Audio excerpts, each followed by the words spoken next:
good morning, Mr. Carlisle. So I am Sandra Lane Rodam, and today we will be going to assess your genitourinary system. So first off, let me wash my hands first.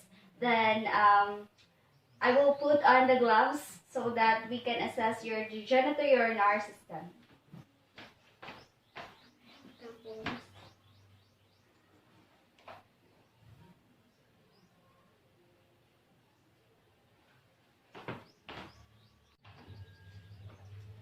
So the purpose of this assessment is to know the deviance or the abnormalities to be able to generalize your possible condition, to be able to generalize your possible condition to be treated. So should you have any questions during or before this assessment, so you can ask me. So do not hesitate. So do you have any questions? So okay, if you do not have any questions, so let us proceed with your assessment.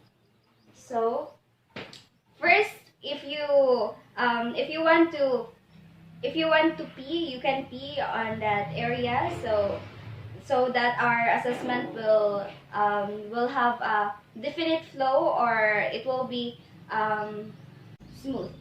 So if you don't have any other businesses to attend to, so we may proceed. So first, let me lay you up into a sitting position so that I can assess you better. So during inspection, your pubic hair distribution is triangular. It is sparsely distributed in scrotum and inner thigh. And the genital hair is coarse. Absence of hair on penis is not observed. Nits and lysis were also not observed. So next off, we will proceed with your penis. So the shaft skin is loose and is wrinkled without erection. So the glands, it does not show any lesions or muscles or swelling or inflammation. So the dorsal vein is occasionally visible. Then it has no presence of chancre, condyloma accumulation, candida, herpetic lesion, tinea curis, phimosis, priapism, and cord C. We will proceed with your scrotum. So scrotal skin is rugated. It is thin and more deeply pigmented than the body color in your other areas. So it is firmer than the scrotum. The scrotal size and shape vary greatly. So your left scrotal sac is lower than the right. Then it does not show signs of scrotal swelling, hydrocele, spermatocele, varicocele, and sebaceous cyst. Okay. So now let us proceed to your urethral meatus. So the location of your glans penis is located on the central of your glans. So the color is pink. So it does not show any presence of discharge or other unusual odor. So it does not show signs of epispodias, hypopadias. So next, let us proceed with your inguinal area. Through inspection, it does not show signs of swelling or bulges. So it is non-palpable. So the lymph nodes are non-palpable. I request the client, Mr. Carlisle, to lay down.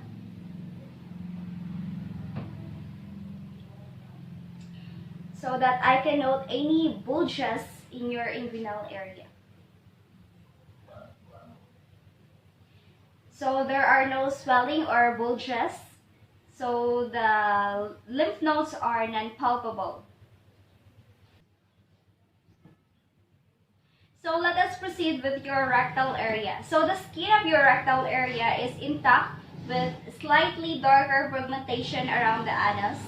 And your anus is intact also, so it does not show any signs of warts, hemorrhoids, fissures, bleeding, or any other unusual odor.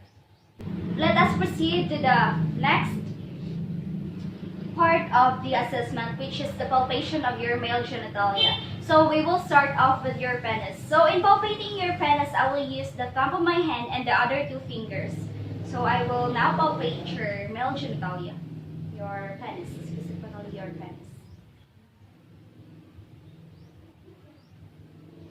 So in palpating your male genitalia or your penis, so it has pulsation. Pulsation are observed on the dorsal sides, and it is non-tender, and it does not show signs or presence of lesions or masses or firm plaques, priapism, phimosis, and paraphomesis. I will proceed with your urethral meatus. So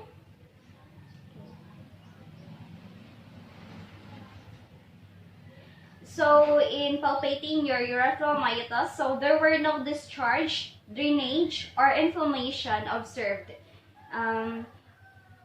So purulent discharge of mucus shreds and bacterial infection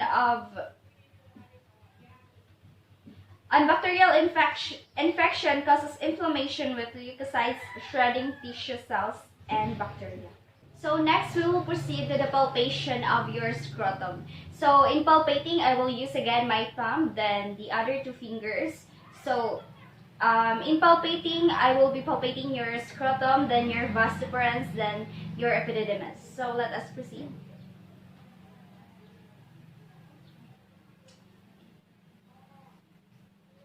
So next, I will trans-illuminate if there is a mass or a lump or swelling present through using trans-illumination device to visualize it.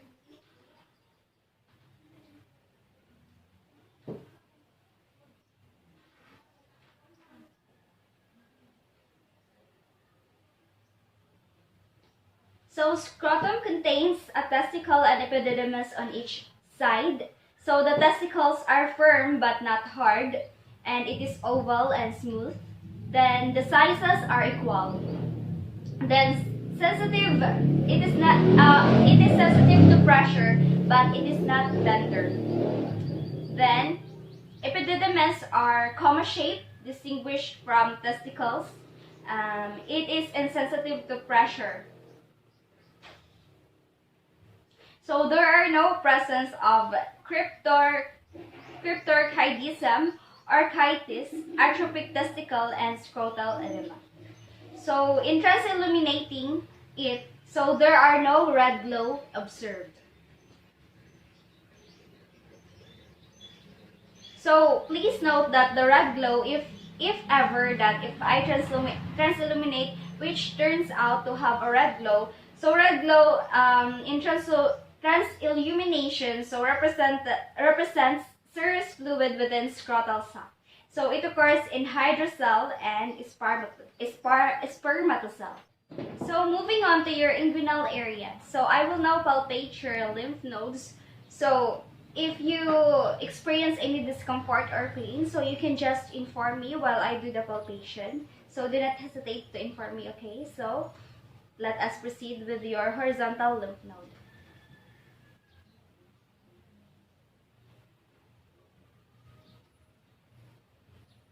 Then your vertical lymph nodes.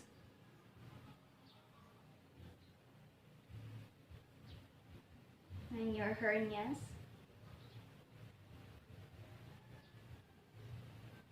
So did you feel any pain as I palpate your inguinal area? So okay, there's no pain felt by the client. So thank you, Mr. Carlisle. So in palpating your nose, it is palpable, and the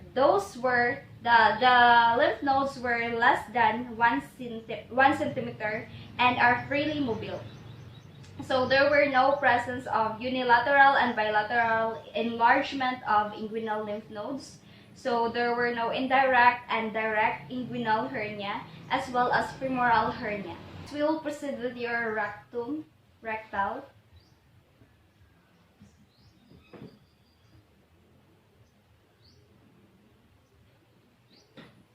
So okay, so rectal is smooth and it is non-tender. So prostate is also smooth and small. Then it is mobile and it is non-tender.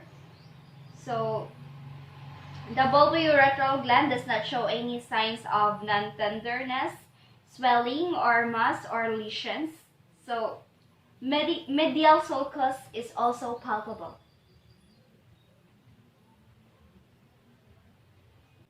So now let us present your male genitalia.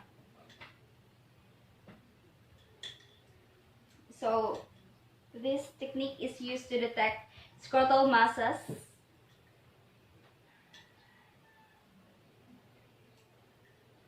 So I will listen to the vowel sound made by your scrotal area. So vowel sounds, if ever I observe vowel sound in your male genitalia, so it indicates indirect inguinal hernia. So let us proceed with the auscultation.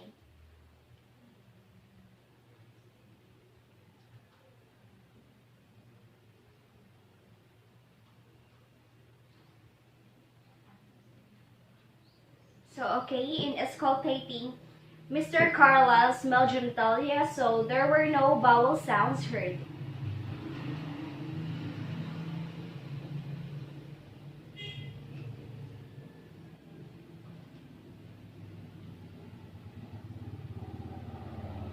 So okay, that was all, Mr. Carlisle. So thank you for the participation of this assessment and for readily being available during this examination. So rest assured that the document findings of this assessment will be only upon the reach of my